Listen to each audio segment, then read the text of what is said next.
পঞ্চগড় জেলার এইচএসসি ওয়ালিম 2025 ব্যাচের শিক্ষার্থীরা শুধু বাংলা, ইংরেজি ও আইসিটি বিষয়ের পরীক্ষা দিয়ে তোমরাও জিতে নিতে পারো ল্যাপটপ, স্মার্টফোন অথবা নগদ অর্থ। এবং এই পরীক্ষায় অংশগ্রহণ করলেই থাকছে সবার জন্য একটি করে আকর্ষণীয় প্রিমিয়াম টি শার্ট একদম ফ্রি। ইউসিসি মেধাবৃত্তি পরীক্ষা দাও ল্যাপটপ যেহেতু আসছে তোমার শহর পঞ্চগড়ে আগামী 19 ফেব্রুয়ারি বুধবার ঠিক সকাল 10টায় পঞ্চগড় সরকারি অডিটোরিয়ামে।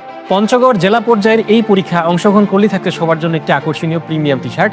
জেলা পর্যায়ে নির্বাচিত 3 জনের জন্য থাকছে নগদ অর্থ পুরস্কার এবং শীর্ষ 100 জন সুযোগ পাবে রংপুর বিভাগীয় ফাইনাল রাউন্ডে পরীক্ষা দেওয়ার। সেই সাথে তোমার আসন্ন বিশ্ববিদ্যালয় ভর্তি পরীক্ষাকে সামনে রেখে একদল এক্সপার্ট টিম আসছে তোমার শহর পঞ্চগড়ে তোমাকে সবার থেকে পাবলিক বিশ্ববিদ্যালয় ভর্তি পরীক্ষায় এগিয়ে রাখ। পরীক্ষাটি অনুষ্ঠিত হবে এমসিকিউ পদ্ধতিতে এবং বাংলা, ইংরেজি ও আইসিটির এইচএসসি 2025 সিলেবাসকে ফলো করে। জেলা পর্যায়ের পরে বিভাগীয় ফাইনাল রাউন্ডের জন্য প্রথম পুরস্কার হিসেবে থাকছে এইচপির একটি টাচ ল্যাপটপ, দ্বিতীয় পুরস্কার ডেলের একটি 360 ডিগ্রি ল্যাপটপ এবং তৃতীয় পুরস্কার একটি স্মার্টফোন। পরীক্ষা অংশগ্রহণ করার জন্য রেজিস্ট্রেশন করতে এই ভিডিওতে অথবা ক্যাপশনে থাকা লিঙ্কে ক্লিক করে তুমি তোমার রেজিস্ট্রেশন কমপ্লিট করে ফেলো। সো পঞ্চগড়বাসী, দেখা হচ্ছে তোমাদের সাথে আগামী 19 ফেব্রুয়ারি বুধবার সকাল 10টায় পঞ্চগড় সরকারি অডিটোরিয়ামে।